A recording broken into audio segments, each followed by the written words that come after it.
nifundishe mambo ya uchumi, lakini sintafundisha kwa namna uifahamu. Nitafundisha kwa namna nyingine kabisa ambayo nje na kichwa kinapozungumza, lakini isikusumbue. Bwana Yesu asifiwe. Hicho kitu ambacho nitakizungumza, kama utakifuata vizuri na kukitendea kazi, basi utajikuta unatoka kwenye hali ya umasikini na kuingia kwenye utajiri. Na ni mpango wa Mungu kwamba watoto wa Mungu wawe matajiri. Ndio mpango wa Mungu na ndio siri ya kanisa jinsi ilivyo. Anasema hautakuwa mkia bali utakuwa kichwa. Hautakopa bali utakopesha. Hautakuwa chini bali utakuwa juu. Utatawala na kumiliki. Na huo ndio mpango wa Mungu kwa kanisa. Bwana Yesu asifiwe. Lakini kwa nini unakuta wakati ambapo tunapaswa kuwa kama neno linazungumza tuko nje ya neno? Ni kwa sababu ya mambo mengi ambayo yanahitajika yafanyike huwa hayafanyiki. Ni mambo mengi sana, lakini nitazungumza machache. Ni mambo madogo madogo tu ya kufikia kwenye hatima yako. Kwenye ujumbe wangu nitazungumza juu ya nafasi, kipawa na maono. Baba, ninakushukuru kwa sababu ya wema, uaminifu, uweza, nguvu, mamlaka, utendaji wa ajabu. Nawe ni Mungu ambaye mbele zako tunasimama. Ninakuhitaji kwa namna ya kipekee sana. Tuko mahali hapa, tunahitaji kula na kunywa. Naomba mkono wako mwema uwe pamoja nasi. Nenda katuhudumie, nenda kaseme nasi. Kaseme na makutano hawa. Ni mtenda miujiza, ni mwamba wa vita. Katika jina la Yesu nakushukuru kwa ajili ya yote. Amen. Amen. Nitakwenda kuzungumza juu ya nafasi, kipawa na maono. Nafasi ni ile nafasi ambayo Bwana amekupa na ambayo leo umetoa muda wako kuja kumfanya Bwana ibada. Umetoa sadaka ya muda kuja kumfanya Bwana ibada mahali hapa.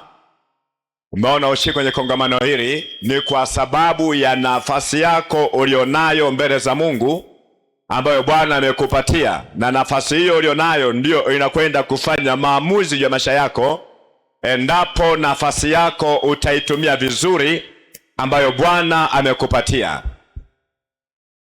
Kipawa kinajulikana kwamba kipawa ni kipaji ambacho kiko ndani ya mtu ambacho mwanadamu anazaliwa nacho. Na hicho kipawa ndicho kinaleta mafanikio ya namna ya kuishi. Na kipawa hakijalishi umeokoka ama hujaokoka. Maadamu kipawa chako utatambua, hicho kipawa chako kitakusaidia namna ya kufikia ndoto ya mafanikio ulionayo. Na kwa habari ya maono, maono yenyewe yanategemea kipawa ambacho Bwana ameweka ndani yako. Na kwa kuwa una kipawa, basi Bwana anakwenda kukupa nafasi. Kipawa kinakwenda kutengeneza nafasi ya kukusaidia kupeleka maono yako mahali ambapo nataka maono yaende. Na maono yataibuka kwa sababu tayari kipawa kipo. Ili kipawa kiwezeshwe, kionekane kwa nje kwamba huyu mtu anafanya nini. Bwana Yesu asifiwe. Kwa hayo matatu nitayazungumza hayo, hata kama kuna mambo mengine ataingia humo ndani, lakini nazungumza juu mambo matatu hayo ambayo tunapaswa kuyaelewa vizuri na kuyatumikia vizuri. Na nafahamu Mungu alivyo. Hakuna mwanadamu ambaye ameletwa duniani ili aje ahangaike. Mahangaiko yote ambayo nayaona ni kwa sababu ya roho za uovu. Ndio zaita kutangatanga. Hajawahi kuumba kwamba mmoja awe masikini, mwingine awe tajiri. Bwana ayumba watu wenye usawa mmoja. ila katika hali ya makuzi na katika hali ya ile watu ambao wanakutana nao na mazingira ambayo unaishi, ndio atapelekea maisha yako yaweze kupoteza mwelekeo. Bwana Yesu asifiwe. Lakini tunapokuja kwa Yesu namna hii, tunajipata sawa sawa, tunajipambanua, tunaanza kufanya yale ambayo Mungu ametuitia duniani. Makusudi ya Mungu yanaanza kutekelezwa juu ya maisha ya kila mmoja. Haleluya, haleluya. Sasa nitaanza na kipawa. Kipawa ni nguvu ya mafanikio katika maisha. Nguvu ya kipawa katika maisha yako inakwenda kuibua matokeo ya kawaida. Katika kitabu kile cha Mithali sura ya 17 mstari ule wa 8, naomba mtu mmoja nisomee, nipate msomaji mzuri ambaye atasimama pamoja nami. Usome bila kigugumizi wala usifurulize kwenye vituo. Twende mbele namna hiyo. Yes. Kitabu cha Mithali sura ya 17 mstari wa 8, Biblia inasema, kipawa ni kama kito cha thamani machoni pake yeye aliyenacho. Kipawa ni kama kito cha thamani kwake yeye aliyenacho. Kila kigeukapo hufanikiwa. Kila kigeukapo kipawa hicho hufanikiwa. Na hapa anaongea na watu wenye vipawa mbalimbali ambao ndani yao wamebeba vito vya thamani.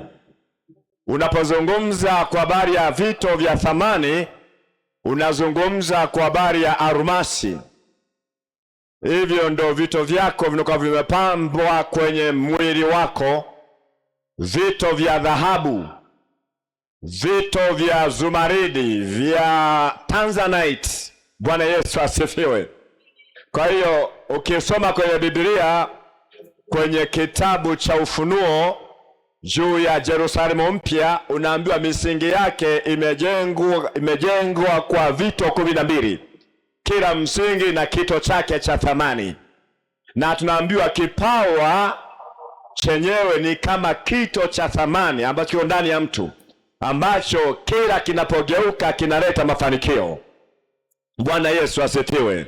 Sasa inakuwaje mtu anaanza kutangatanga kwenye maisha yake siku za usoni?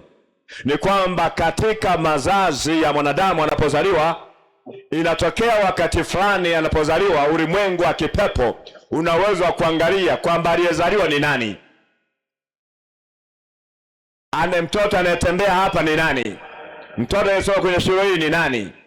Wakati mwingine jicho la kipepo linaweza kaangalia mpaka ndani ya tumbo la mwanamama, kwamba ile tumbo limebeba mtu wa tofauti kwa sababu ya kile kipawa ambacho kinawaka ndani yake. Sasa kwenye ulimwengu wa giza wao wanaita nyota, kwamba nyota yake inawaka mno. Ndio maana tunawazuia watoto wa Mungu kwenda kwa waganga ya kienyeji. Unapokwenda kwa mganga ya kienyeji, unakwenda kuuza nafsi yako kwa hiari yako mwenyewe. Na unapokwenda kwa mganga ya kienyeji, kwa sababu unatoa sadaka kwenye ulimwengu wa kipepo, kwenye madhabahu za giza, kwa ulimwengu ule, kwa kuwa mganga ya kienyeji amepewa leseni na shetani, yeye anaanza kuangalia sasa, huyu mteja amekuja hapa, kwanza unakuwa msajiliwa nambari 1 na kuzimu kwa sadaka yako ile, lakini anachukua ulichonacho kinaingia kwenye madhabahu za giza, ambacho baadaye atamgaia mtu mwingine anayemtaka, ambaye naye ana macho ya kipepo, anahitaji utajiri, anahitaji cheo, anahitaji nafasi. Kwa atakwenda kwa mganga kienyeji kununua. Ni wana wa giza wanafanya mambo hayo gizani.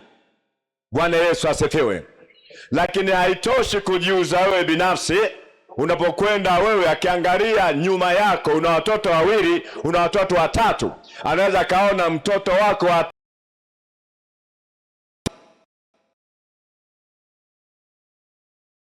thamani. Kwa hiyo na yeye anamchukua, anaingia kwenye namba. Umeenda wewe unaingiza na uzao wako kwa hiari yako. Hapo ndipo matatizo maishani yanapoanza ya wanadamu. Kwa mtu anatembea hayuko pale, alishauzwa utumwani tayari. Ndio ile utaona mtu anakuwa ni mrevi, ni mvuta bangi, ni mbakaji, ni jambazi, ni mwizi, vyovyote vile ni kwamba akesha haribiwa tayari. Hayuko na kontrol ya kwake ambayo Mungu ameweka ndani yake, anaanza kutumikishwa na miungu mingine. Kwa kuwa kawaida Ibilisi anapochukua cha kwako anakupa cha kwake. Haleluya, haleluya. Na kama hujaijua hiyo, wewe kamuulize Adamu na Hawa ilikuwaje pale kwenye bustani ya Edeni. Mungu hakuwaumba na magonjwa na matatizo, aliwaumba na kitu chema, wale matunda ya mti wa uzima, wasile matunda ya ujuzi wa mema na mabaya. Walipoacha matunda mengine wakauelekea mti wa ujuzi wa mema na mabaya, hapo ndipo shida ilipoanza. Tunaambiwa mwanamke utazaa kwa uchungu na uzao wako toka matesoni na nyoka, na wewe mwanaume utalima kwa uchungu na nchi itakuzalia miiba. Nini? Kwa sababu ya ubadilishano. Adamu ana uzima wa milele, akaichukua mauti ya milele toka kwa nyoka.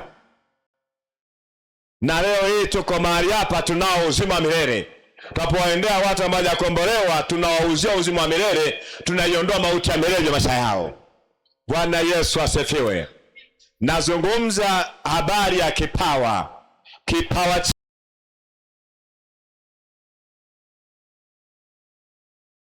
kinaleta mafanikio na ufanisi.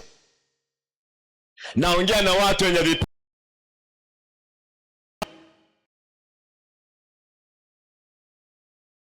Kuokoka, baada ya kuokoka Bwana anakuingiza kwenye ndoto mpya. Bwana anakuingiza kwenye mawazo mapya. Bwana anakuingiza kwenye fursa ya mafanikio. Bwana anaanza kugeuza njia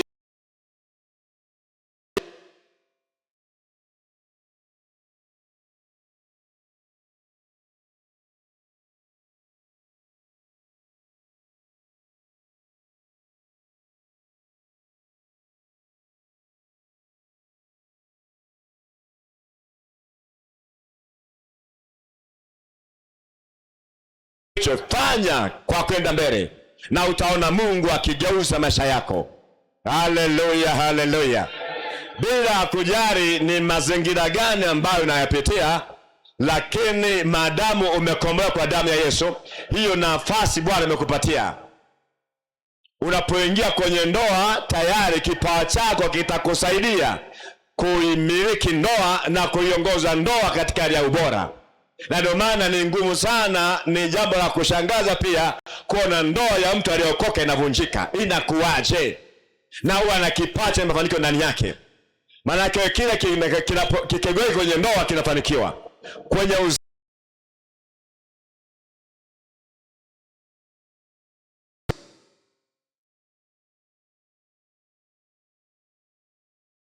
mwenye kipawa.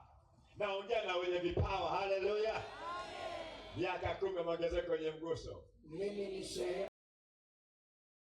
sehemu ya matokeo chanya. Miaka 10 ya maongezeko yenye mguso. Kama una maneno kama haya kuipa moyo kama nimeokoka, mimi ni mtu mwingine, sio yule wa jana na juzi. Haleluya, haleluya. Jina la Bwana libarikiwe.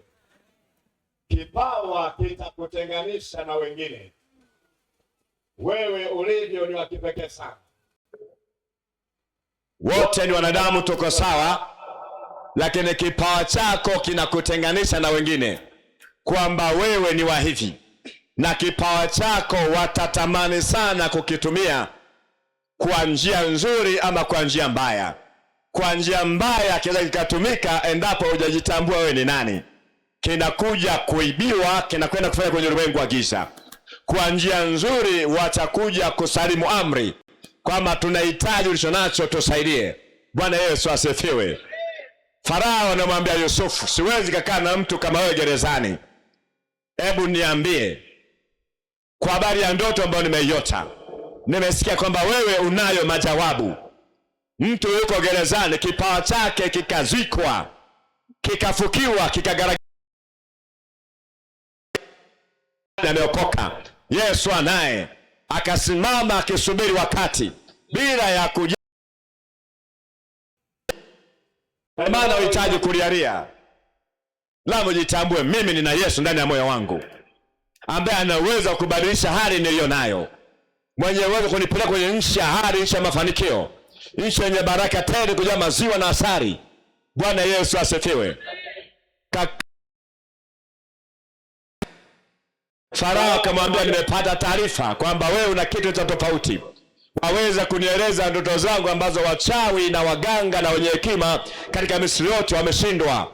Nimepata taarifa wewe una uwezo huo, naomba niambie. Na ndoto yangu iko wazi, nimeota masuke 7 yaliyo makondefu na ng'ombe 7 kondefu, na nikaona masuke 7 manono yakamezwa na masuke 7 makondefu, na ng'ombe 7 wanono wakamezwa na ng'ombe 7 kondefu. Lakini hali za wakondefu wale, mang'ombe yale na masuke yale, bado ikawa ni mbaya kuliko kawaida. Sasa sijaelewa kinachoendelea. Akamwambia, usiwe na shaka mfalme, hiyo tafasiri nitakupatia na nitakujulisha, kwa Bwana analo kusudi jema juu ya maisha yako. Akampa tafsiri yake, alafu akampa ushauri, ninakushauri sasa. Akaona amebaki anashangaa. Bwana Yesu asifiwe. Unamwelekeza njia, mwanadamu anaelekeza njia ya uzima, anabaki haelewi. Unamwambia, hebu kama uko tayari sasa hivi, hebu njoo kwa Yesu sasa. Kama unaamua, hebu fanya hivi. Unaanza kumuongoza sawa toba.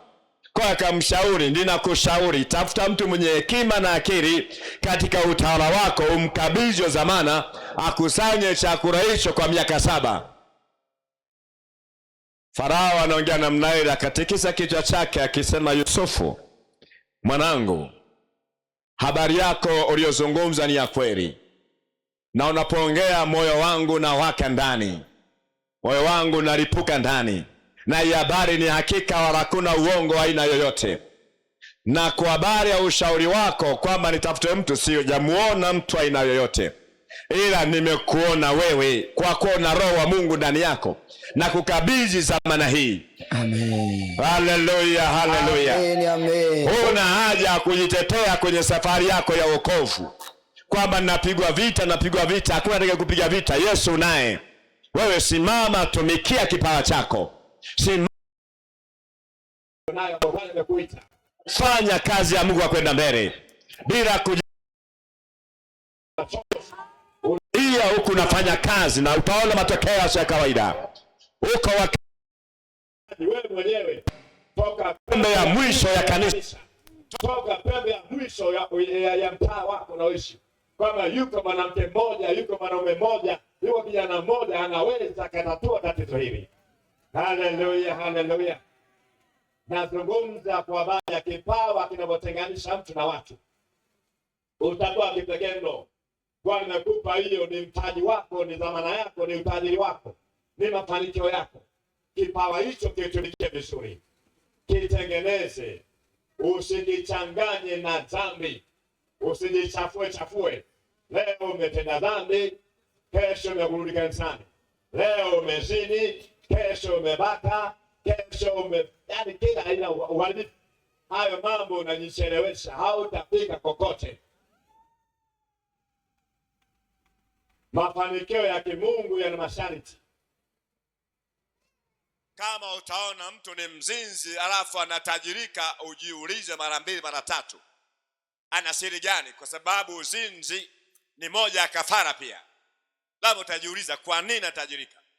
Kwa jinsi anavyofanya uzinzi zaidi, na ndivyo anatoa kafara zaidi, na ndivyo anasajili wengi zaidi. Kwa sababu kila anavyofanya zinaa na mtu, anaiba kipawa cha yule anayefanya naye zinaa. Kwa mmoja yuko kwenye mpango mkakati, anaelewa anachokifanya. Ndio maana wewe unazuiliwa mambo kama hayo. Bwana Yesu akusaidie. Bwana Yesu akutetee. Nazungumza juu ya kipawa chako, kitakutenganisha na wengine. Wewe utabaki kuwa ni wa kipekee mno, ili ufanikiwe kupitia kipawa ambacho Bwana ameweka ndani yako. Haleluya, haleluya. Jambo la pili juu ya kipawa chako kinapotenda kazi. Kipawa chako kitakuandalia nafasi kitakupatia nafasi juu ya maisha yako, kitakupatia nafasi maalumu sana, ambayo nafasi hiyo ambayo itapelekea ufanye kile ambacho Bwana anataka ufanye. Haleluya, haleluya. Kwa hiyo nafasi ambayo unayo sasa ni nafasi ambayo unahitaji ujue kwamba kipawa kinahitaji kitende kazi. Kupitia nafasi yako ulionayo unahitaji uonyeshe kipawa chako. Sasa hapa naongea na viongozi wengi, na viongozi wa kila namna, na hata kama unasema mimi sio kiongozi, mimi ni mwanawiha wa kawaida, mimi ni mwanamke wa kawaida, wako viongozi, wewe ni mwanandoa, bado unayo nafasi kwenye ndoa yako. Kama unasema mimi sina ndoa, bado wewe una familia. Bwana Yesu asifiwe. Unayo nafasi kwenye familia yako kuiongoza. Unasema mimi bado sina familia, bado una biashara yako. Hiyo biashara yako inahitaji nafasi ya kipawa chako ulicho nacho. Kwa hiyo kipawa kitakuandalia nafasi maalumu ili kitekeleze kusudi. Na kusudi hilo ni kusudi la Mungu ambalo Bwana amekuleta duniani. Haleluya, haleluya. Naongea na mwanamke mmoja shujaa mahali hapa. Naongea na mwanaume mmoja aliyekombolewa kwa damu ya Yesu, ambaye ametakaswa na kuoshwa kwa damu ya Yesu. Amen. Ili maisha yake yabadilike. Amen. Ili watu wajue kabisa kwamba huyu kweli ameitwa. Tunahitaji kuona badiliko. Ndio maana ya kupewa nafasi fulani, fanya hivi. Wewe umekuwa ni kiongozi wa sifa, wewe umekuwa ni fundi mitambo. Leo tuna watu wa IT hapa, hiki ni kipawa. Bwana Yesu asifiwe. Amen. Ukitamani uwe hivyo unakuta uwezi, lakini yuko mtu maalum anaweza akafanya, hata kama hajaenda shule anafanya, ameenda shule anafanya. Tunakwenda sambamba. Kwa hiyo Bwana kujalie neema. Wakati mwingine unaweza kusikiliza mimi sina elimu, hamna. Kwani watu wangapi wameishia darasa la 7, wengine hata sasa hawajafika na maisha mazuri mjini. Nazungumza na wewe unajishutumu, acha kufichama kwenye vichaka vya ajabu ajabu. Kipawa chako kitakusaidia kuishi kwa namna yoyote ile. Ndio maana Bwana anakupa kipawa unapozaliwa, unazaliwa nacho. Alafu wachawi wanakuja kukifuata. Ndio maana unapokwenda kwenye nyumba ambayo mtoto amezaliwa, wewe umeokoka, mtoto amezaliwa kwenye nyumba ile, hebu naomba usitoke bila kumwambia yule mtoto. Tie moyo, mpe hongera, umetoa zawadi yako mahali pale. Usiishie kutoa kienyeji, mwambie nimsalimie mtoto huyu. Wala unahitaji kumpa ruhusa kumwombea, nimsalimie mtoto huyu, nataka nimwombee. Alafu namshika mkononi, unamuomba Mungu. Mungu nakushukuru, umemleta mtoto huyu duniani, ukamlinde na kumtunza. Roho wako Mtakatifu akakae ndani yake, akaende mbele zako, akasimame na kusitawi, akawe mvuto kwa vizazi vyake. Kama ni binti, unatamka mabinti wengi, akawe ni mwanamke wa kuigwa. Kama ni mvulana, akawe ni mwanamume wa kuigwa katikati ya vijana kwenye ulimwengu ulioharibika. Unatamka baraka, muombe baraka. Sidhani kama kuna mzazi ambaye anatamani kuona anamwombea mtoto wake vibaya, ila ukimwombea mtoto yule baraka, mzazi wake atafurahi. Maombi yako ukimwombea yule mtoto, hata kama mzaa kwenye nyumba ya kichawi, yule mtoto hata kwa mchawi mpaka anakwenda kaburini na atamtumikia Mungu, kwa sababu nabii umetamka maneno ya mtoto yule. Nazungumza na majitu yenye vipawa ambavyo vimekaa ndani, vimelala, ambavyo ulimwengu wa giza huwezi kuviiba ndani yako, kwa wewe ni moto unaowaka. Haleluya, jina la Bwana libarikiwe. Nazungumza tena kwamba nafasi ulionayo unahitaji kuitumia vizuri. Itumie vizuri. Kuna wakati fulani Esther hakujua nafasi alionayo. Naomba nisomee Esther sura ile ya 4. Mstari ule wa 12 na mstari ule wa 15. Unaweza kupata nafasi afu sijue nafasi yako namna ya kuitendea kazi. Yuko wapi msomaji wangu? Unaweza kusema, unaanza kusoma. Yaani kitu unaweza kutamka fungu, wewe unaanza kusoma. Esta sura ya 4, 12 hadi 15. Maneno ya Mungu yanasema, basi wakamwambia Mordekai maneno ya Esta. Naye Mordekai akawaagiza wampelekee Esta jibu la kusema, wewe usijidhanie kuwa wewe utaokoka nyumbani kwa mfalme zaidi ya Wayahudi wote, kwa maana wewe subiri kidogo, unasikia? Yaani jitu yenye kipawa Mordekai linamwambia Esta, Esta, kwa taarifa yako, wewe si malkia, wewe si mke wa bosi. Sasa kwa taarifa yako, usije ukafikiria wewe utaokoka kuliko Wayahudi wengine wote, kwa sababu unaleta chenga na kwambia fanya hivi, unatafuta vichaka. Sasa kwa taarifa yako, usizanie kwamba utaokoka. Endelea. Kwa maana wewe ukinyamaza kabisa wakati huu, ndipo kutakapowatokea Wayahudi msaada na wokovu kwa njia nyingine, ila wewe utaangamia pamoja na mlango wote wa baba yako. Walakini ni nani ajuaye kama wewe hukuijia ufalme kwa ajili ya wakati kama huo?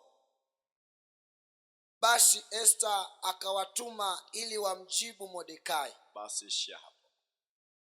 Bwana Yesu asifiwe. Nazungumza juu ya kipawa kinakupatia nafasi. Yule mama Esta ana uwezo mkubwa kwa sababu kwanza na Mungu wa mbinguni, lakini akataka achezee nafasi yake alionayo ambayo Bwana amempa ili aweze kuokoa taifa. Akazani ya mambo yameshakwisha na ameshatulia mahali pale, watu analia machozi. Nazungumza na mijitu yenye vipawa ambao wametakaswa kwa damu ya Yesu. Sema, mimi nimetakaswa kwa damu ya Yesu. Mimi nimetakaswa kwa damu ya Yesu. Sema, nimetakaswa kwa damu ya Yesu. Nazungumza na wewe ambaye unaishezea nafasi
unakosa shamba huko mashambani. Inawezekana huko mjini kama hapa unakosa kwa mtaji, inawezekanaje? Bwana Yesu asifiwe. Sasa unapoona imeingia shida ya kukosa mtaji, umekosa shamba, ndipo unaanza kutambua mimi nimekombolewa kwa damu ya Yesu. Mimi ni mwana wa mfalme. Baba yangu ni nani? Baba yangu ana kila kitu. Unaanza kuviita hivyo kwa imani. Unaviita fedha njoo, shamba njoo. Tunakwenda sambamba. Unaita kila kitu ambacho hakipo. kwa nafasi yako ambayo unayo, na kile kipawa cha ndani yako kinatenda kazi ya kufanya uishi, unakitendea kazi. Haleluya, haleluya, Amen. Hapo nitazungumza mambo matatu kwenye kipengele hicho, mambo matatu manne. Jambo la kwanza, tunaona ndoa nyingi zinaharibika. Ni kwa nini? Ni kwa sababu ya kutokutumia nafasi vizuri. Kwa Esther ameingia ikulu, alishindwa kuitumia nafasi yake vizuri ya ufalme kuseti ndoa yake. Akatulia, akastarehe. Alipostarehe ikaingia shida, na nyuma ya shida kuna mauti yanafuata. Bwana Yesu atusaidie. Na mambo hayo yanafanyika hivyo mara nyingi kwa watu wengi. Akishaingia kwenye ndoa namna ile, alafu mmeshangilia kwenye sherehe, ndio kwanza anaanza kuabize na ndoa. Hawezi kuiombea ndoa, hawezi kusamehe macho kwenye ndoa, yani anakuwa yupo tu. Ndipo adui anapanda magugu kwa sababu rara usingizi. Bwana Yesu akusaidie. Lakini jambo lingine ni juu ya baraka ya ulinzi.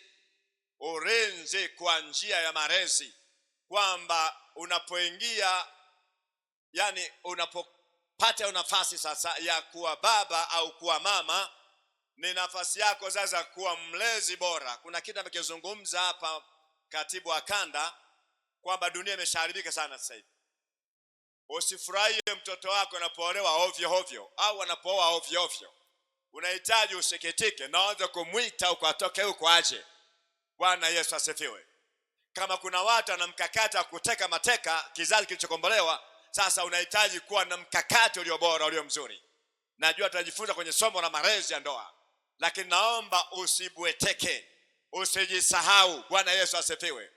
Usijipotezee mwelekeo ukamwacha televisheni ndo awe mfundishaji wa watoto wako, ukamwacha smartphone ndo akufundishe watoto wako. Ufike wakati kama mzazi uwe na muda wa kuangalia kwamba watoto wataangalia TV muda gani. Muda huo inafungwa. Maadamu watoto wako chini ya miaka 18, wawe chini ya udhibiti wako. Smartphone hizi usiwaruhusu kwenda kulala nazo. Jioni kwenda kulala, chukua, nyang'anya. Zinafungiwa ndani. Wape asubuhi wanapokwenda kwa ajili ya majukumu ya mchana. Lakini usiku hizi smartphone kaa nazo. Vinginevyo mtoto atakesha kwenye simu mpaka asubuhi. Unaanza kumwamsha kwenda shuleni, hataki shule. Unamwona mtoto msumbufu, kumbe akalemewa na usingizi. Ulipoenda kwenye chumba chako kulala, naye akaenda kwenye chumba chake kulala, yeye hakulala. Usiku kucha kachezewa ufahamu. Bwana Yesu asifiwe. Mwibilisha ameingia, ametengeneza vipindi vya kumtengeneza mtu maruerue. Kwa anaona ruerue la kwanza, anacheka nalo, la pili, la tatu, la nne, la tano. Hata watu wazima wapo wanafanya hivyo. Na ukianza kufanya hivyo, mtu uliokoka ukiingia kwenye maruerue hapa, unaondolewa ufahamu wako. Unabaki na ufahamu wa wale ambao nakuchezeshea hizo picha. Kwa unajikuta unacheza picha, baadaye vinagandamana kichwani. Hata kwenda mbele za Mungu maombi au utakuwa nayo nafasi. Kwa hiyo unahitaji nidhamu ya kiroho kutumia nafasi yako ya wokovu ulionayo kudhibiti malezi ya watoto wako. Vitu vyote ambavyo vitaleta matokeo mabaya kwenye maisha yao visilete matokeo mabaya. Hata we mwenyewe usiwe mtumwa na simu. Kuna watu wengine mtaingia kwenye maombi namna hii, mnaomba, alafu simu ikilia namna hii anakimbia kwenda kusikia simu nje. Wanasikia vizuri? Umaskini unapoanzaga hapo.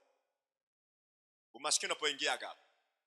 Yaani mtu simu inakuwa ameenda mbele za Mungu, Mungu mpaji wa vitu vyote, ambaye unapoomba namna ile, unapoomba maombi yale na yatamia biashara yako. Wachana na kuishambulia biashara yako, hawezi kuishambulia. Maombi yao unapoomba yanatamia mifugo yako, yanatamia ndoa yako, yanatamia watoto wako, yanatabia mawazo ya moyo wako. Sasa huko mbele za Mungu unaomba, simu inalia, umetoka nje kwenda kusikiza simu. Vitu vyenyewe vya kitoto vinavyoongea kwenye simu. Unahitaji kuwa na nidhamu ya kufunga simu yako. Mungu akusaidie. Haleluya. Haleluya. Bwana akusaidie uwe na nidhamu. Simu hii ukienda mbele za Mungu, Mungu ndio bwana mkubwa nambari moja. Sio simu yako, hayo ni bwana mkubwa nambari moja. Katika kitabu cha Mithali 31 mstari wa 1 mpaka wa 10, kuna mwanamama mmoja alikuwa mwanamama bora sana. Alikuwa na mtoto wake wa kiume baada ya kumzaa. Mtoto wake yule alikuwa anaitwa Lemueli. Akaanza kumwambia, mwanangu Lemueli, wewe na kuona una roho ya kifalme ndani. Naona kipawa cha utawala ndani. Na watawala hawahitaji kwa warezi, watawala hawahitaji kwa wazinzi, wanahitaji kwa waungwana. Mwanangu tulia, usiwe mzinzi, usiwe mpiganaji, usiwe mlevi, tulia. Akamkanya mwanae, akamuongoza kwenye sura ya utawala. Baadaye kitoto kinatembea, kinajua ni kitawala. Sasa acha maneno, mpumbavu una akili. Watoto wangu mwaelewi maneno yote, acha hizo sumu hizo. Bwana asifiwe. Anza kumwandaa mwanao kwenye malezi mazuri, mlee vizuri. Nazungumza nafasi ulionayo kama kiongozi wa familia. Haleluya. Una wadogo zako na ndugu yako na watu wako. Ni kiongozi ndani ya kanisa, una nafasi unayo, itumie vizuri kuwaelekeza watu uwezo wa Mungu, kwamba Bwana tuliye naye ni mshindi wa vyote. Tunasonga mbele, tunapasua, tunafika tunakokwenda. Hakunaga umaskini ndani ya kanisa. Umaskini ni kwa heri. Umaskini kabla hujaokoka. Ukishaokoka umaskini kwa heri. Bwana Yesu asifiwe. Haleluya, haleluya. Kuna mambo nahitaji yatamke tena na tena na tena. Unatamka tena na tena. Kwa mama akamjenga mtoto yule anaitwa Lemueli. Akamjenga na akamwambia, mwanangu ukifika wakati wa kuoa, tulia. Mwanamke mzuri anatoka kwa Bwana, huwezi kumuona mke mwema. Tulia, mwambie Mungu akupe mke mzuri. Kijana anashuhudia yeye kwamba amelewa na mama yake, kafundishwa hivyo kwa mamangu alikuwa ni mkali. Kwa kuna mambo ambayo kama mzazi wa kiroho unahitaji ujue namna ya kuwatengeneza watoto katika hali ya kimchakato wa maisha baadaye. Usimwandeni vipindi vigumu kwamba hali ni ngumu ya maisha. Unasoma mwanangu, kwanza atakazia ajira zenyewe hazipo. Usiweke sumu za namna hiyo. Mwambie mwanangu, soma, ufanikiwe, wewe una Mungu na mimi umetoka ndani ya tumbo lilobarikiwa na utakuwa mtu mkuu. Mweleze namna hiyo. Toto ajione ni tofauti kati ya wengine. Haleluya, haleluya. Kuna baraka ya kurithisha uongozi ambayo tunaiona sasa ndani ya Esther. Yeye kama kiongozi anaanza kumwambia Mordekai, nimeelewa mzee, nimeelewa. Sasa naomba niitie watu, ataomba kwa ajili yangu. Mimi na watu wangu tutakwenda kuomba. Akatambua kwamba nataka nipoteze mwelekeo. Akarudi kwenye nafasi yake ya utumishi. Akasimama kama mtumishi wa Mungu. Ni Malkia, akapoteza Malkia wake, ndoa yake kwenye shida tayari, na anaambiwa utakufa, hautakuwa salama. Akaingia kwenye nafasi ya kujitambua, mimi ni mtumishi wa Mungu. Nataka ujitambue hivyo. Haleluya. Miaka 10 ameongeza kwenye mguso. Mimi ni sehemu ya matokeo chanya. Mimi ni sehemu ya matokeo chanya. Miaka 10 ameongeza kwenye mguso. Hivi nafasi ulionayo wokovu unaijua vizuri wewe? Nafasi ya wokovu ulionao unaijua vizuri? Huo ndio utajiri wako na mafanikio yako hayo. Usichezee shilingi. Usichezee shilingi chooni. Kwa kideo cha kuokoka wewe sio mtu wa kawaida. Kwanza akili zinaongezeka. Nguvu za kiroho zinaongezeka. Wewe hauwezi kushambuliwa wala kuonjwa na mtu yoyote kwa matakwa yake. Kuna wanywa damu na wala nyama za watu. Hawezi kuja kunyonya damu yako, watajinyonya wao wenyewe. Sasa umefika hatua huwezi kanyonyeka damu, halafu unaanza kushangaa. Esther akatambua mimi ni kiongozi. Akaingia kwenye ulimwengu wa roho. Akainua jeshi na akaagiza jeshi lingine liinuke. Alivyoagiza namna ile, Mordekai akatekeleza, akawaambia watu wote. Kwa akasema kama kiongozi, akaitumia nafasi yake ya uongozi. Tumia nafasi yako vizuri. Hicho kipawa chako ambacho Bwana amekuweka ndani ndio kwenye nafasi kinaanza kufiti. Sasa nafasi unayo, unaposhinda kutumia nafasi yako vizuri, unakifubaza kipawa chako. Haleluya, jina la Bwana libarikiwe. Kwa hiyo pia tunaona kuna viongozi wengi au kuna watu wengi sana ambao wanacheza nafasi yao, kama vile Esther alivyocheza nafasi yake, na ndivyo ambavyo hata wewe wakati fulani unajikuta unacheza nafasi. Ukishacheza nafasi namna ile, shetani anakivuruga kipawa chako chote, kinavuruga namna ile, na kipawa kishavuruga namna ile, nafasi inakuwa ipo tu. Ndio kama ni kiongozi, kwa mfano kama ni askofu kama mimi, unaanza kuogopa waangalizi wa majimbo, au unaanza kuogopa wachungaji, au unaanza kuogopa viongozi wenzako, kwamba hapa huyu nafikia hata nili huyu atakachukua nafasi yangu huyu. Konaza mkongoto. Nani ukisheno kanyagia chini ainuki. Lakini viongozi wanaibwaga vipawa. Bwana Yesu asifiwe.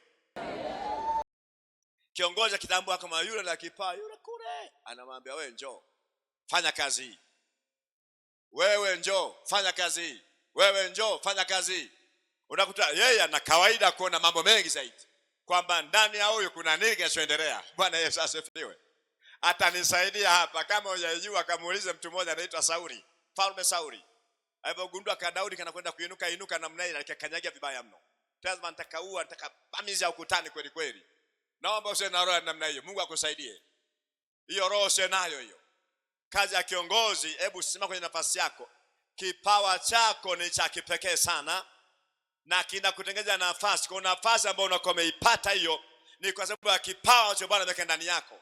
Wala usiogope kwa aina yoyote kwamba natishwa na fulani. Bwana asifiwe watumishi wa Mungu. Bwana asifiwe viongozi. Bwana asifiwe wana vipawa. Una haja kugombana na mtu yoyote ambao unaona anatisha nafasi yako. Sisi hatunaga maslahi ya moja kwa moja kwenye nafasi kama hizi. Maslahi yetu yako kwa Mungu. Mungu ndiye anaamua uishi vipi. Haleluya. Unataka. Kwa hiyo kuna viongozi wengi wanaochezea nafasi. Tunaona Sauli amecheza nafasi yake. Alipocheza nafasi yake, Bwana sasa nampa mwingine. Mungu akamwambia nampa mwingine aliye mwema na mzuri kuliko wewe. Na hakumjua ni nani mwingine. Alafu ndo akaona Daudi kare aisee, alikabamiza kweli kweli. Lakini kila akiua kajama hakauriki. Kila akiua kajama hakauriki. Kipawa kinatenda kazi. Sauli anapambana na kipawa. Anataka uwe kipawa, kajama hakauriki. Ni jamaa linatumia nafasi yake kuwa kipawa. Nazungumza kipawa chako. Hebu angalia maisha ya Daudi alikuwaje sasa mwisho wake. Kipawa kile baadaye kikakaa, kikalelewa vizuri kwenye mateso, tabu na shida. Kikalelewa namna ile ile, kikafika hatua kimekaa sawa, kinahitaji kipate nafasi. Bwana kipa nafasi. Kikaa kwenye nafasi. Alipokaa kwenye nafasi, akatenda kwa uzuri. Nazungumza nafasi yako usiichezee. Ifanyie nafasi yako vizuri. Esther alitaka kufanya mazoea mabovu, kapoteza mwelekeo. Aliporudi nafasi yake, tuna matokeo yaliyotokea. Haleluya, haleluya. Na nafasi ile Esther alipata baada ya mwenzake aliyetangulia aliitwa Vashti. Yule mwanamama sielewi ilikuwaje. Tunasema pengine hakujua, au pengine alikuwa na mizaha na mume wake. Anafikia kumjua mume wake vizuri. Pengine alikuwa ni mkali mwanamke yule. Pengine alikuwa na hofu. Nafikiri ilikuwa hivyo basi, na hakumjua vizuri mume wake kwamba ni wa tabia gani. Hakumjua vizuri mume wake. Unajua hata kwenye ndoa zetu leo, kama hujamjua mke wako vizuri alivyo, au mume wako hujamjua vizuri alivyo, ni ngumu sana kuenda pamoja. Utamwona ni mkorofi wakati wote. Lakini ukimfahamu vizuri, utaenda naye, utasafiri naye. Kwa sababu utakuwa na wingi wa msamaha na uvumilivu na ustahimilivu. Bwana Yesu asifiwe. Sasa basi hakujua. Nafikiri alikuwa ni mkali. Nafikiri alikuwa na hofu. Nafikiri alikuwa ni mkaidi wa mwanamama yule. Alikuwa ni jeuri. Bwana Yesu asifiwe. Yawezekana alikuwa ni na wakati wa Bwana. Esther anahitaji aingie mahali pale. Kwa Mungu akamparasa yule. Bwana Yesu asifiwe. Yote hayo tuyaweke hivyo tu na yakae hivyo. Lakini hizo tabia nyingi ambazo tunaziona zinatenda kazi na zinapelekea watu kupoteza nafasi. Kwa hiyo Malkia huyu akapoteza nafasi yake, akaingia mtu mwingine, kwa sababu hakutenda kwa uzuri, hakutenda kwa ubora. Bwana Yesu asifiwe.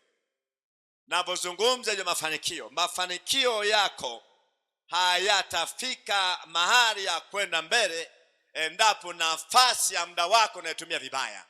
Ule muda ambao unahitaji ufanye kazi, wewe unachezea simu. Tunakwenda sambamba. Muda unataka ufanye kazi, ufikiri uko kwenye tamthilia unaziangalia. Muda unataka ufanye kazi ndio kwanza unalala kwenye blanketi. Muda unataka ufanye kazi ndio kwanza huoni kazi.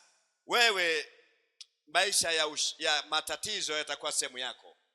Na Mungu akusaidie na Mungu akutetee. Tunahitaji watu ambao ni chapa kazi, wanawake kwa wanaume. Haleluya, haleluya. Lakini tunapozungumza kwa habari ya kipengele cha 4 juu ya viongozi, kipengele cha 4, viongozi ambao wanapoteza mwelekeo au watu ambao wanapoteza mwelekeo, hawazitumii nafasi zao vizuri. Jambo la pili ni kiburi, roho ya kiburi. Roho ya kiburi maana yake ni kutokutii yale ambayo Bwana anakuelekeza. Hapa tunaambiwa na Mungu kwenye ndoto na kwenye neno. Kuna mambo mengi Mungu anakuelekeza namna kufanya, huwa tunayakaidi na kuyafanya. Bwana Yesu asifiwe. Kuna wakati mwingine tunaambia ombea kazi yako, unaanza kupiga chenga. Sasa ukiambia ombea kazi yako unapiga chenga, hiyo kazi yako itaivaje? Bwana Yesu asifiwe. Neno inakwambia usiwe mdhambi mwanangu, acha dhambi. Mwenyewe unajiona ni mtumwa wa dhambi. Unafanya dhambi za sirini.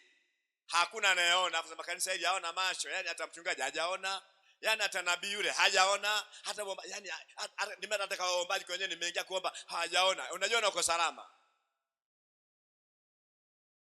Na mshahara wa dhambi ni mauti. Kila dhambi unayofanya kuasiri na kwenda kuchinja hatima yako. Inaua kipawa chako. Inaua matokeo ambayo ungeweza kuyapata.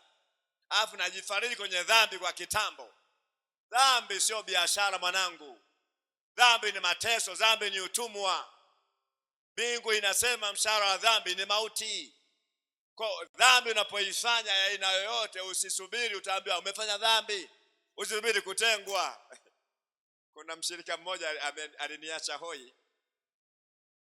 Tena alikuwa ni mwanamama. Sasa bwana wake alileta za kuleta. Sasa alipoleta za kuleta, nikawa nimemtenga. Nilimtengaga mwanaume kisiri. Alifanya uzinzi. Baada ya kufanya uzinzi nikamtenga kisiri mimi. Nikamtenga. Bwana asifiwe. Yakuta mambo yote anajua, nikawa wewe ni mchanga huyu. Kwa hiyo nikamtenga kisiri, kwambia kiti chako kile. Mimi kanisani kwangu na viti vyeusi. Kwa kiti cheusi kia kwamba kaa kwenye kiti cheusi pale. Mashauri kwambia pita mbele kwa watu wachache, kaga pale kwenye kiti cheusi. Na kiti cheusi maana yake uko gizani. Uanze kuomba toba na rehema, ukakaa hapo mpaka kumwambia urudi. Akaambia kwa kama amekaa kwenye kiti cheusi kile. Alipokaa kwenye kiti cheusi, baada kama mzee naomba sasa nirudi bwana. Nimekaa kwenye kiti cheusi kwa muda mrefu sana. Unataka kurudi? Nikamwambia njoo, nikamrudisha nikiwa ofisini. Nikamrudisha ofisini. Sawa Yakaa maisha. Sasa siku nyingine tena nikaenda kutenda dhambi tena. Alipotenda dhambi za mkaka akaleta kesi ile. Alipoleta kesi ile, nikamwambia wewe mwanamke, mbona wewe ndio mwenye matatizo? Mume wako anakulalamikia sana wewe. Yawezekana anafanya haya ni wewe unampeleka kufanya. Akasema hapana, nikamwambia ni wewe. Hapana ni wewe. Kama anakulalamikia mno. Nikamwambia sasa usiongee chochote, wewe nyamaza kimya. Unajua kuna vitu vingine ukikuta ni mtu inatenda ukikutenda dhambi unalipambanisha tu. Ili nijifunze. Nikamwambia sasa mwanamama kaa hapa, anakulalamikia sana wewe. Wewe ndio chanzo cha yeye kutenda dhambi.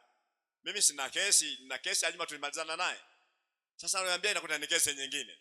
Kwa nikamwambia sasa nikapiga simu. Baba, Bwana sifiwe. Salama. Wapi? Hii tukazungumza mambo ya tatu. Nikamwambia sawa. Niambie nimepata taarifa kwamba wewe ni mzinzi. Umezaa mtoto na mke fulani. Hebu niambie ikoje? Mimi kamekwenda kamerudi kamekwenda kamerudi. Nikamwambia taarifa hizi bwana nimepewa na mke wako. Sasa mchungaji, nakwambia kama mwanamke huyu niliye naye, yani matatizo kweli, kwenda juta nilikuwa nilioa mwanamke namna hii. ninajuta. Akaeleza. Nikamwambia mwana mama, akamaliza.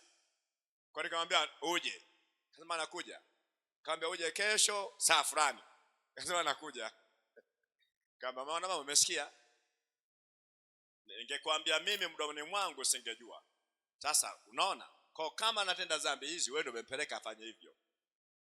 Yule mwana mama akaanza kulia machozi pale. Ni kama maneno yasikuumize, na kwamba maneno magumu ataongea, yeye asikuumize. Nataka ujue kabisa kwenye safari yako ya maisha.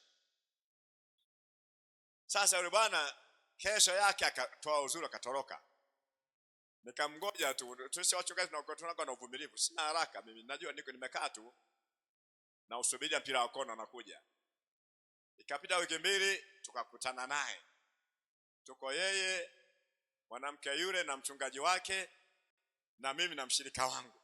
Kwa hiyo wachungaji wawili na wanandoa. Tumekaa tukaanza kuzungumza.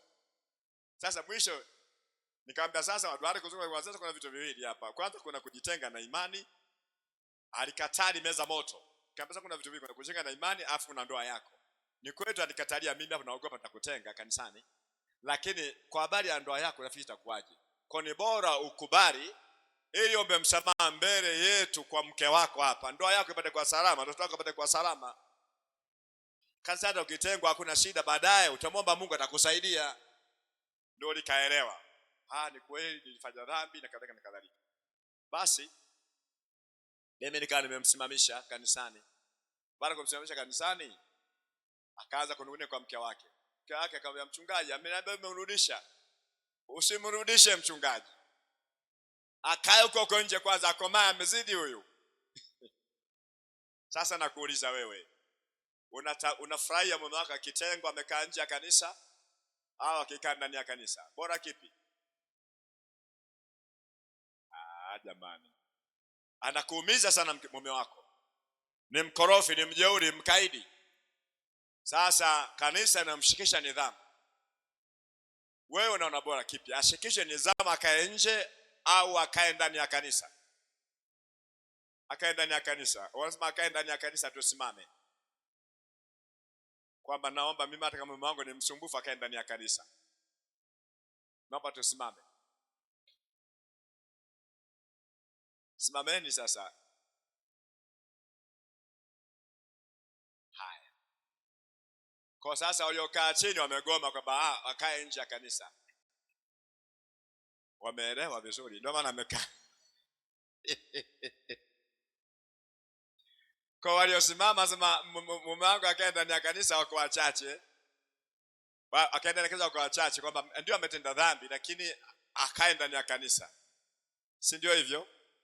Lakini wengine wote tunasema hapana, asikae ndani ya kanisa, asikae ndani ya kanisa, akae huko nje mpaka atakapotengeneza mambo yake. Nafikiri ndio tuliokaa, si ndio maana yake? Haya. Sasa naomba tuliokaa tutetee hoja yetu. Wewe unafikia kikaa nje ya kanisa huko itakusaidia nini? Njoo tetea hoja yako tu. Uliyekuwa umekaa. Tetea hoja yako. Kweli ametenda dhambi, tumemsukumia nje ya kanisa. Karibu sasa, unafikiri nini kitasaidika?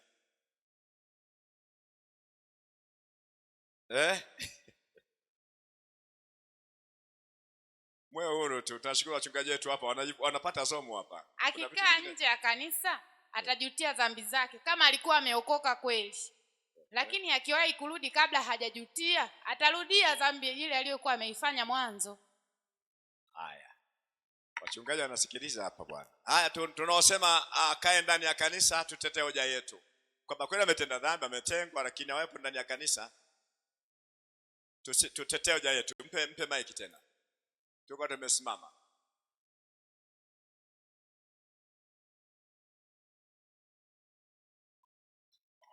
Asante. Akae ndani ya kanisa kwa sababu neema inaweza kumpitia akasikiliza neno likambadilisha, akabadilisha ufahamu wake kisha akagairi dhambi zake.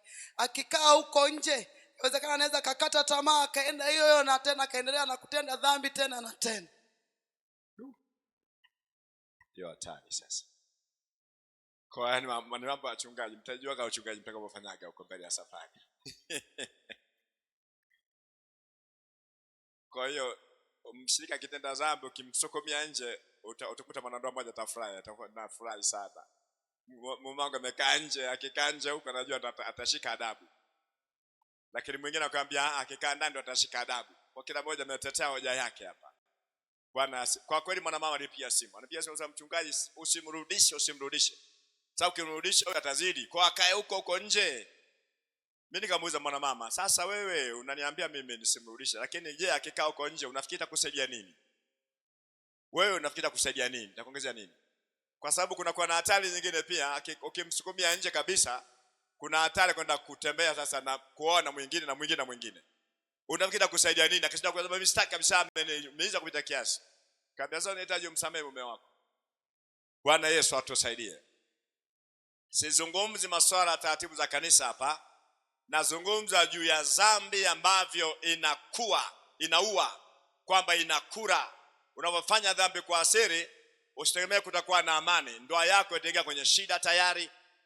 Ndio kama hapo unaona mwingine anatamani akae kule nje ajifunze, mwingine anatamani akae ndani ajifunze, lakini mwisho anakwenda kula uchumi wako, inakwenda kula kiroho chako, inakwenda kula uzao.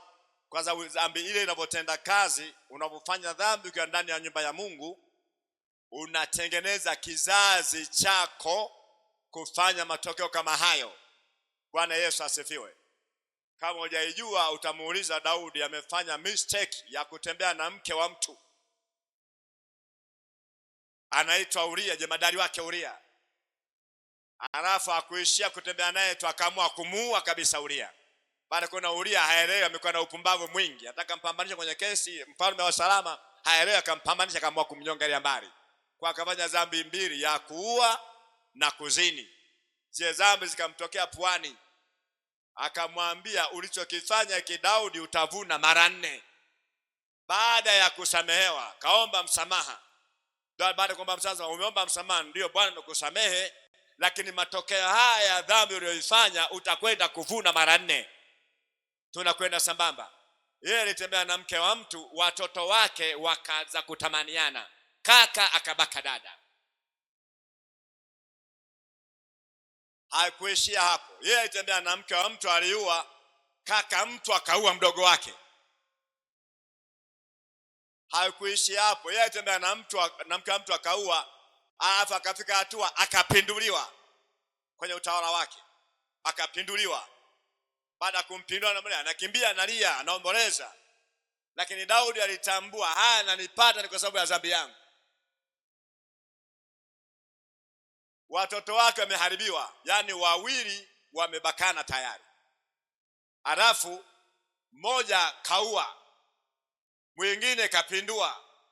Alafu baadaye anamwambia Joabu jemadari, tafadhali najua Mungu ndiye naye atanisaidia. Kama utashinda vita Joabu, naomba kijana wangu mwache salama, usimuue. Absalomu ambaye ndo ameongoza mapinduzi ya baba yake, yuko vitani, vile vimepamba moto huko msituni. Kijana yule alikuwa ananyoa nywele mara moja kwa mwaka. Unajua wazungu nywele zao kwa ndefu. Kwa hiyo ana nywele ndefu, alikuwa ni mzuri sana wa sura. Absalomu ni mzuri sana wa sura, afa na nywele ndefu. Kwa baba yake akitazama mwanae anajisikia raha sana. Paulo kama amenipindua mwanangu, naomba tafadhali msie mka mzuri mwanangu. Kwa hiyo amepanda nyumbo wake wa vita kwenye machaka maya.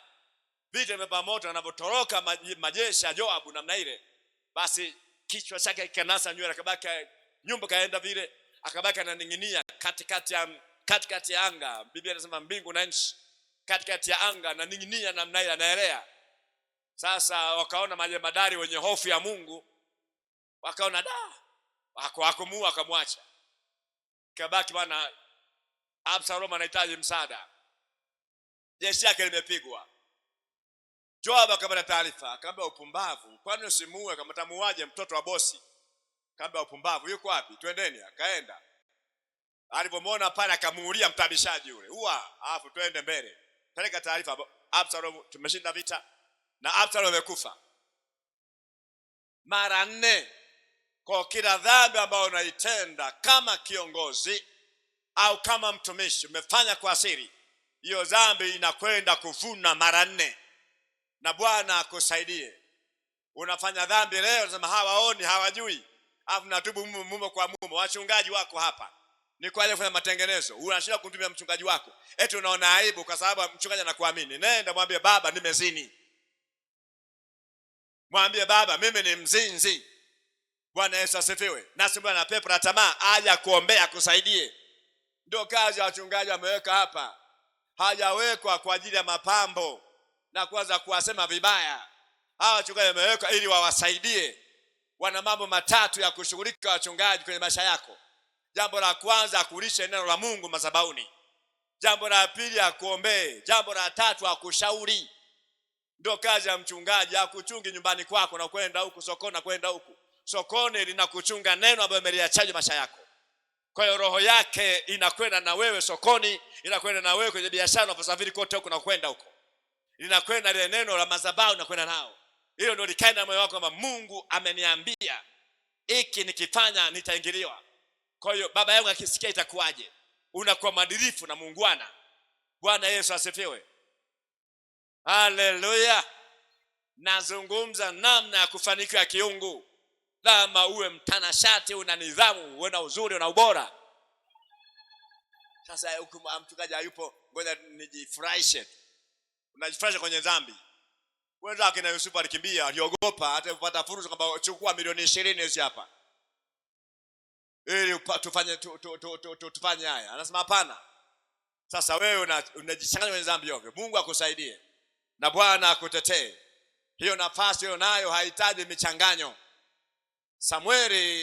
Samueli wa kwanza sura ya 15 mstari ule wa 22 hadi 23. Mfalme Sauli alishindwa kutii neno la Mungu. Hii tutasoma katu. Mfalme Sauli alishindwa kutii neno la Mungu. Aliposhindwa kutii neno la Mungu, Bwana akamuondolea nafasi yake. Kwa hiyo Bwana ataiondoa nafasi yako ambayo Bwana amekupatia endapo utashindwa kubeba roho ya utii. Ukiambiwa mtolee Mungu sadaka, toa sadaka. Mtolee Mungu zaka, toa zaka. Omba. Bwana Yesu asifiwe. Sasa umeokoka. Yesu naye zaka unakula, unataka ufanikiwe. Mimi nakushangaa utafika wapi? Utafika wapi? Unahitaji toba. Kama zaka wachungaji tunatoa zaka, mshirika unafikia wapi? Wewe unakwepaje kutoa zaka? Kama mchungaji niko hapa natetemeka kumtolea Mungu zaka. Ni askofu. Sisemi mimi ni askofu, nimepaka mafuta, lazima nitoe zaka kwa Mungu. Kuonyesha unyenyekevu na utii. Hapo eti mimi natetemeka askofu wako kutoa zaka kwa Mungu na sadaka kwa Mungu, hapo mshirika unakula zaka, hapo nataka ufanikiwe. Wakati wewe ndio unayekula mbegu. Mafanikio yanakwendaje? Ndio hizi hali za maskini ndani ya makanisa unaziona. Waulize wenzako upande wa pili kwenda kwa ganga kienyeji. Wakiambelea unaleta ng'ombe ambaye hana manyoya, hana ngozi, wanampelekea ng'ombe ambaye hana ngozi. Wanapeleka kuku ambaye hana manyoya. Anapeleka kwa moyo wa kupenda. Huko analia machozi, anapeleka sadaka ile. Ndio maana unakuta anakuwa wachungu bila kiasi. Sasa naangalia sadaka aliyotoa ni kubwa kupita kiasi. Wewe uwezekana kula bure tu mpaka vikutokee puani. Ndio maana ukipewa Mungu lazima ni kama maji yaliyokanyagwa mwenye haki anapoenda kumangukia mtu aliyembaya. Yeye anaenda kuomba msaada kwa mtu aliyembaya, ni kama maji yaliyokanyagwa kwenye chemchemi zake. Bwana Yesu atusaidie. Kwa kuna mejito ambayo inafanya biashara inatajika kipepo. Wewe unahitaji utajike kimungu. Lakini unahitaji ufuate kanuni. Usikie sauti ya Mungu anasemaje. Ukiambiwa toa zaka ukakutetemeka. Haleluya. Tena mambo ya kichanga tunapookoka, mambo kama hayo ya zaka, kusamehe, kutoa Mungu sadaka za ujenzi, unaweka nadhiri unatoa. Sio unaweka nadhiri unakuwa kama mpumbavu mmoja. Umeweka nadhiri, nitatoa kiasi fulani afu umejisahau. Eti hawa wadai wamenyamaza, wadai, yani hawa wadai bwana. Yale wadai, utumie kwenye mchango mwingine. Nitatoa kiasi fulani na kwenye hujatoa. Au unategemea kufanikiwa. Utafanikiwaje? Mungu akusaidie. Naongea na majitu yenye vipawa vikubwa hapa. Tunataka kuona kipawa chako kinaitwa. kwamba Bwana njoo na kuhitaji, kaa hapa utusaidie. Bwana Yesu asifiwe. Esther, nenda kafanye, nafasini kwa ajili yako. Una kitu ndani yako cha kugeuza hii hali. Ila kama ukinyamaza, Bwana atainua mtu mwingine. Bwana Yesu asifiwe. Tunahitaji kubadilisha mazingira yetu. Tunahitaji kubadilisha familia zetu. Haleluya, haleluya. Mungu akusaidie. Kwa hiyo kuna watu wengine wanajikuta wanachezea nafasi yao kwa kuogopa wanadamu. Unaweza kujikuta nafika wakati unaogopa wanadamu, kama Esther alivyokuwa anamuogopa mume wake, akataka kumuogopa mume wake kwa mume wake amezungumza. Kumbe ni ndoa yake, anaweza kumdhibiti sababu ni mwenzake yule, anajua madhaifu gani anayo. Alipokwenda kimungu namna ile, mpaka Asura kanyosha maelezo. Anamwambia, mwanamama, nakupa nusu ya ufalme, nieleze una shida gani. Kaitumia nafasi yake vizuri. Haleluya, haleluya. Lakini mwisho, kipengele changu cha 4 ni kwamba kipawa kitaibua maombi ndani yako baada ya nafasi ambayo Bwana amekupatia. Bwana Yesu asifiwe. Kipawa kitaileta nafasi, na nafasi inaibua maono ili uweze kutekeleza ile kusudi pale mwanzo tumezungumza. Napozungumza kipengele hicho ni kwamba maono yataongoza hatima yako. Mahali palipo na kipawa utaanza kuona vitu vya kufanya. Na kuna wakati nafasi, kwa sababu hauna kipawa chako kinashinda kutekeleza, tunakwenda sambamba. Kwa hiyo nafasi ile inakusaidia kutekeleza maono ambayo Bwana anaweka ndani yako. Utaifikia ile hatima ambayo Bwana ameweka ndani yako. Ndio maana wanasema kwamba wanadamu pasipo maono hupotea, pasipo nini? Ndio, watu wanaangamia pasipo watu kosa maono, watu wafanyani, watu wanaangamia. Uacha kujizuia. Yaani wajikuta anafanya vitu vya ajabu ajabu. Lakini maono yanaleta hekima. Bwana Yesu asifiwe. Maono, kwa sababu tayari nafasi unayo na kipao nacho, Bwana akupa maono. Maono ya kufanya jambo moja katika mji wako. Na hapa tuna maono mengi. Bwana Yesu asifiwe. Tunahitaji kuona makanisa yetu yanakuwa heri. Makazi yetu yanasitawi, yanaongezeka. Haleluya, haleluya. Lakini mwisho wa siku ni kwamba hicho kipawa na nafasi unayo na maono ulionayo, unapata fursa ya kufanya mambo ambayo usingeweza kuyafanya. Kwa hiyo unajikuta unafika mbali. Lakini mwisho wa siku ni kwamba hicho kipawa chako na hayo maono yako na hiyo nafasi unayo vinahitaji imani ili uweze kusitawi na kukaa hapo bila kuwa na mashaka yoyote, mambo yako na upanga yapate kwenda. Haleluya, haleluya. Ndio maana Esther anasema, narudi kwa Mungu sasa. Ndoa yangu imecrash, uongozi wangu umetetereka, umarika wangu uko mashakani, familia yangu mashakani, na watu wangu mashakani. Akaenda kwa imani kwa Mungu, kinyume na utaratibu. Kuna mambo ya maangamizi yatakuja maisha yako. Unapiga mahesabu, unalia, machozi yakusaidia nini? Lazima unaweza kulia machozi ya kimungu. Lazima waliomlilia Mungu Bwana akawasikiliza kwa ajili ya machozi yao. Bwana Yesu asifiwe. Nazungumza juu ya uchumi wako na utetereka. Unaona kazi yako haiendi, unafuga mifugo haifugiki, na una kipato kwa mifugo. Nani anaua mifugo hii? Yuko wapi? Anakaa wapi? Unahitaji kuiombea, ile ni roho. Mifugo yako ni uchumi. Nani anakula mifugo yako? Nani anafilisi uchumi wako? Alma hautakopa wewe, inakujaje roho ya madeni kukopa? Unasema leo madeni mwisho, sitakopa, nitakopesha. Unaanza kujitabiria mwenyewe. Unachukua imani, unaanza kuingia magotini. Haleluya. Mungu akusaidie. Mungu akujalie neema. Maono ya imani. Maono huchochea imani. Na imani ndani yako italeta matokeo ya kawaida. Maono yanakaa pale, yanakeleketa, yanakuambia kwa imani inawezekana. Na nafasi nzuri unayo. Kwa hiyo unaanza kuchochea maono yako kwa imani. Kwa imani yako unapoibeba mbele za Mungu, inakwenda kutekeleza maono yako.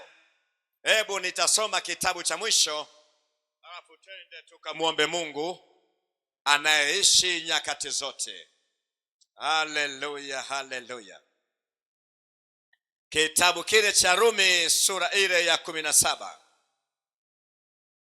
Rumi sura ile ya 17.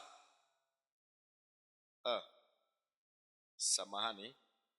Rumi sura ya 4. Rumi sura ya 4. Nitasoma mstari ule wa 17 hadi mstari ule wa 21. Sikiliza ilivyoandikwa. Kama ilivyoandikwa, nimekuweka kuwa baba wa mataifa mengi mbele zake yeye aliyemwamini, yani Mungu mwenye kuwahuisha wafu, ayatajaye yale yasiyokuwako kana kwamba yamekuwako. Sikiliza maneno ya watu wa imani, wabeba maono, watu wenye vipawa, wanaotumia nafasi zao vizuri. Anasema akamwendea Mungu kwa kumwamini yeye ambaye anawahuisha wafu, ayatajaye yale yasiyokuwako kana kwamba amekuwako. Naye aliamini kwa kutarajia yasiyoweza kutarajiwa, ili apate kuwa baba wa mataifa mengi. Kama ilivyonena, ndivyo utakavyokuwa uzao wako. Nazungumza na mtu mmoja ambaye yuko hapa, ambaye unaona mipango yako haiendi, unaona ndoto zako hazitimii, na kuambia hivi, imani uliyoipokea ambayo iko ndani yako ndio inapelekea kutakasa kipawa chako. Kipawa chako kilichotakaswa kinakupa nafasi. Nafasi unayo inakuletea maono. Unaanza kuona namna ya kufanya ndani ya mwanzo mpya. Uko ndani ya ufalme. Bwana Yesu asifiwe. Kazi yetu ni kutamka kwa imani, ili yasiyokuwepo yawepo. Tunaanza kuyaita kwa imani. Unabeba maono ya imani, unakuwa na mimba ya maono. Maono yako yapate kuwa hai. Haleluya. Imani ni nguvu yako ya kukusaidia kutokuahirisha maono ulionayo. Ndio maana utaona mchungaji wako anakukuruka usiku na mchana. Hivi umewahi kujua mshahara wa mchungaji wako anaopata? Wengine wanajua kwa mchungaji ana hela nyingi sana. Hivi changamoto unazopitia unazijua anazopitia mchungaji wako? Ndio maana tunawashauri mwe na macho ya kuona, kuangalia mchungaji wangu anaishije. Unapobarikiwa, mbariki baba yako wa kiroho, ili maisha yako endelee kuchanua zaidi na zaidi. Sasa mwangalie baba yako wa kiroho, unashangaa kila siku yuko ibadani, kila siku madhabahuni. Nini kinampeleka madhabahuni pale? Unafikia anapata sadaka? Yanatumikia kipawa kiko ndani yake. Bwana ameweka ndani yake kipawa kinakereketa. Asipofanya kazi ya kuponya mioyo ya watu, anaingia mashakani. Kwa lazima atumie kipawa chake. Kwa unashangaa kiguna njia yupo kanisani, anakesha pale, anaomba pale, anawahi yeye pale. Unasikia vizuri? Sasa iga imani ya baba yako wa kiroho. Yaani kwenye maombi hakosi. Tuna maombi jamani, hakosi. Sasa kama yeye hakosi, anatoa sadaka kila wakati, wewe inakuaje? Nazungumza na mwanawiha mmoja ambaye yuko hapa, ambaye anahitaji kuona maisha yake yanabadilika. Hiyo nafasi ambayo Bwana amekupatia, ambayo umefundishwa neno na kiongozi wako wa kiroho, hiyo inakwenda kuleta mchanuo wa kawaida. Unahitaji uamini na kutendea kazi. Unaposikia sauti ya Mungu namna ile na kutii na kuanza kufanya yale ambayo unaagizwa kufanya, utaona mpenyo na matokeo ya kawaida. Wewe unahitaji kukopesha. Leo hiyo unashangaa makanisa yanatia huruma mno. Alafu washirika wapo wana nguvu zote, makanisa yanatia huruma tu. Hebu inuka, simama, mtumikie Mungu vizuri. Bwana Yesu asifiwe. Ibrahimu kama baba wa kiroho, tunaambiwa alimwamini yeye ayatajaye yasiyokuwako, mwenye uwezo wa kuwafufua wafu. Mungu wetu tunamwamini kwamba ni mfufuaji, anafufua mambo yaliyokufa. Hebu iangalie biashara yako inayotetereka.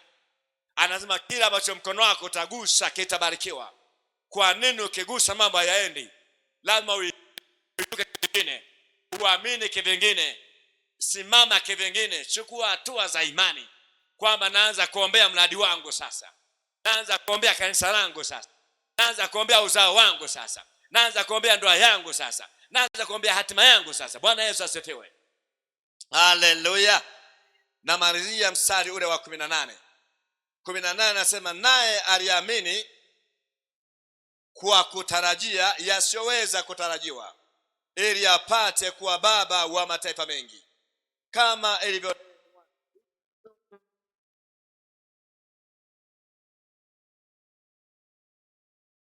alifikiri hali ya mwili wake uliokuwa umekwisha kufa, akiwa amekwisha kupata umri wa kama miaka 100, na hata kufa kwa tumbo lake Sara. Lakini akiona ahadi ya kuwa Mungu hakusita.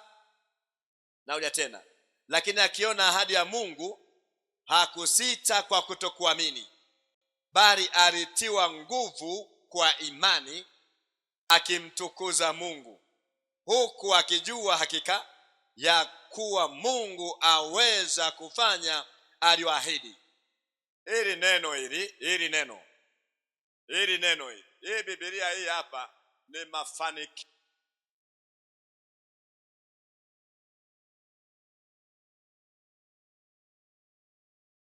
Lipitie, lisome, hapo lifanyie mazoezi ya kiimani, litende kazi. Naona kile ukifanya kazi hakuna matokeo, rudi tunaliangalia vizuri, lisiangalie vizuri, weke kichwani, likanili, anza kulitendea kazi. Tendea kazi ya vitendo, tendea kazi ya kutamka kimaombi. Bwana Yesu asifiwe. Kuna mama anazungumza na wewe, wakati huyu naye mchungaji naye si anaongeaje hivi, anajua hali yako jinsi ilivyo.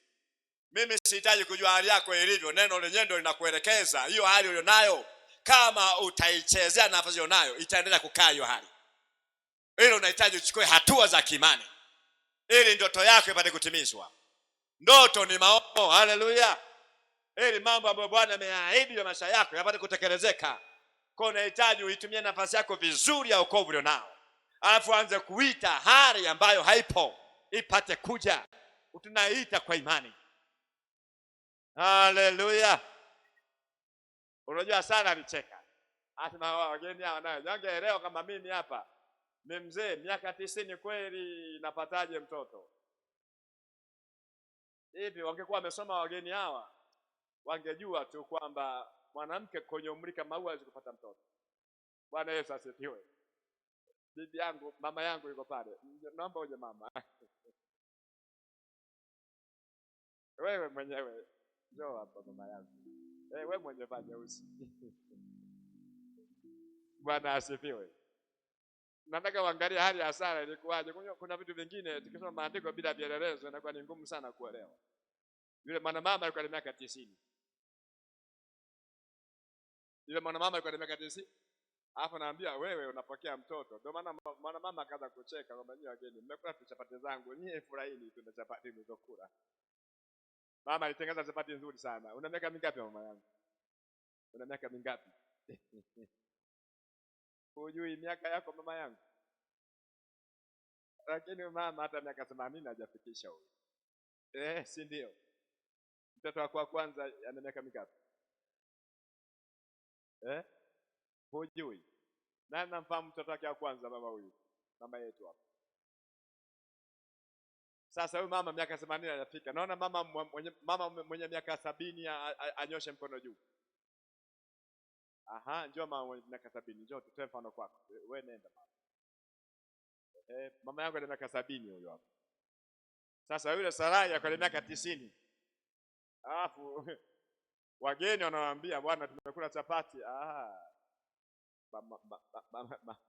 Mama Rodri. Nashukuru. Mama yangu ana miaka 70, miaka 70 kamili. Ana miaka 75. Sasa yule ana miaka 90, anaambia utapata mtoto. Hata leo hii unaanza kutabiri kwa mama yangu kama hapo kwamba mama, Mungu amenionyesha unakuwa na mtoto, utanyonyesha mtoto. Ndio maana Isaka aliitwa kicheko. Maka iko ni bibi anaonyesha mtoto. Yaani vilikuwa vya ndani kabisa. Yaani bibi anamtoa. Wanafikiri ni mjukuu wake, kumbe ni mtoto wake. Ni mwanangu, ndio maana akamuita kicheko. Kwa hiyo yuko hivi ndio anaambia utapata mtoto. Ili bibi aanze kucheka kwamba wageni hawa bwana wamekula chapati zangu halafu wanasema anapokea mtoto. Na sisi tumeshakuwa na mume wangu, inatosha Ishmaeli ametosha huyu. Unaambia mbona unacheka? Ndio maana yule Sarai hakupewa adhabu ya aina yoyote. Mbona unacheka mama? Kaambia sikucheka. Umecheka ila utanyonyesha. Bwana asifiwe. Nenda kakae mama yangu. Ila umecheka lakini utanyonyesha. Ibrahimu na miaka 100 kasoro mwaka mmoja tu. Anajijua hali yake kwamba yani hapo hata biashara ile wala haipo. Lakini amemwambia Bwana wewe utapata mtoto. Ilikuwa ni mambo ya ajabu sana.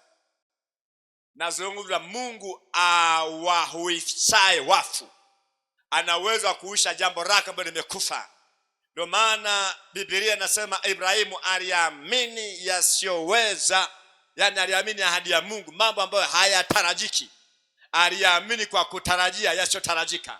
Kwa na wewe hiyo hali yako unaipitia ili kubadilisha mazingira.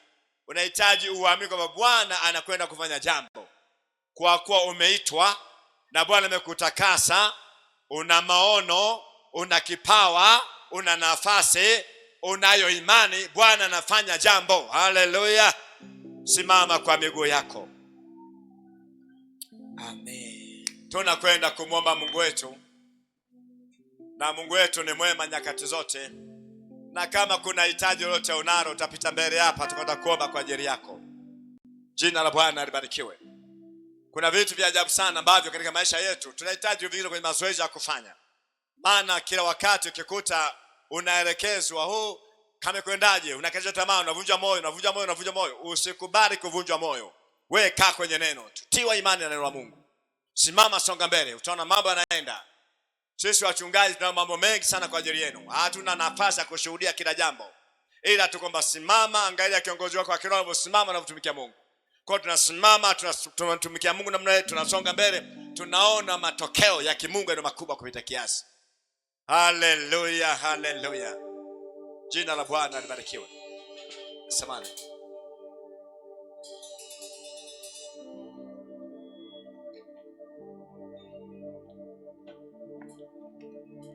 Haleluya, haleluya. Basi hebu kwa sababu tuna mambo mengi kidogo, hebu tutairisha tu. Naomba twende moja kwa moja kwenye maombi. Kila mmoja aombe kwa jina la Bwana. Baba ushikae magano, tendaye miujiza. Umekuwa Bwana mwenye nguvu kwa namna ya kipekee mno.